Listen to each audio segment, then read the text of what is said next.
café é uma das bebidas mais conhecidas do mundo. Mas para nosso país, mais do que uma simples bebida, ele representa uma parte histórica, uma cultura e uma política. Neste documentário, mostraremos para vocês como o café se tornou um ícone nacional brasileiro. Todas as informações são baseadas no livro Sua Majestade o Café, de Vera Vilhena e Cândida Vilares. Portanto, pegue a sua xícara de café e aproveite o programa.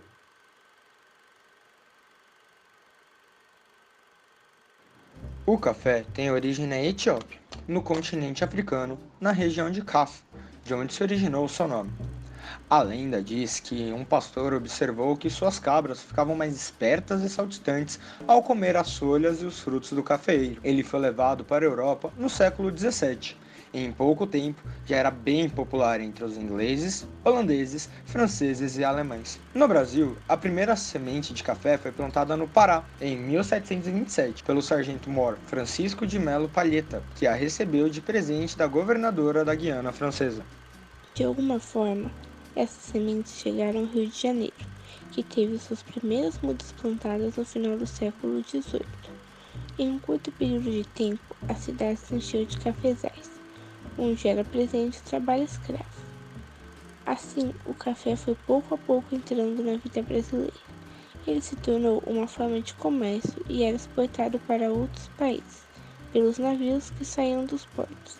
Em 1830, se deu o primeiro surto de expansão das fazendas de café, principalmente na região do Vale do Paraíba, local onde surgiram os grandes produtores de café do Brasil Imperial.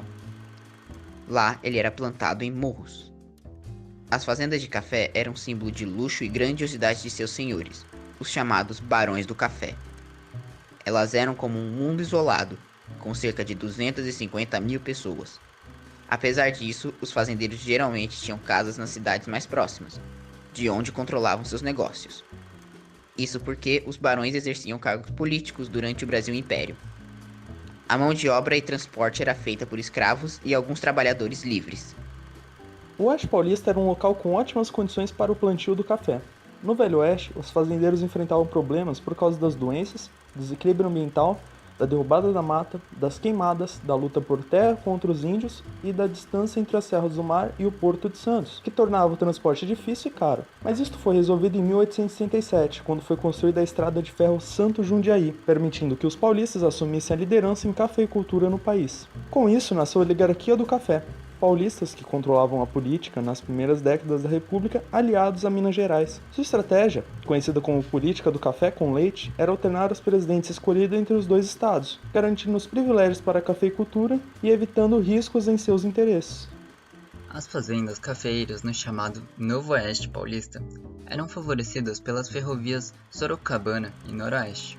Muitas cidades dali se desenvolveram e se tornaram grandes centros urbanos, contribuindo para novos investimentos na indústria do café, ainda mais com a expansão das ferrovias. Como as novas cidades não tinham muita mão de obra, os cafeicultores incentivaram um projeto de imigração, que trouxe cerca de 900 mil imigrantes europeus para o país. Muitos deles eram colocados para trabalhar nas fazendas de café, no sistema de colonato. Muitos vinham para o país com a intenção de enriquecer, mas isso era muito raro. Quando as terras no Velho e Novo Oeste começaram a se esgotar, os cafeicultores foram para novos lugares. Essas novas fazendas eram chamadas de frentes pioneiras. Com a quebra da Bolsa de Nova York em 1929, o preço do café caiu no mercado internacional. Nessa época, São Paulo estava com excesso de produtos, e por isso muitos cafeicultores optaram por destruir as plantações mais antigas, queimar as safras e proibir novos plantios. Além disso, precisaram diversificar suas produções. Assim, o café deixou de ser um fenômeno, dando lugar aos outros cultivos, como o algodão e a criação de animais. Apesar da sua queda, ainda hoje o Brasil é o maior produtor de café do mundo. Essa pequena semente foi um dos principais fatores que levaram ao crescimento e à modernização de locais como São Paulo e ajudou a formar o estado como conhecemos hoje.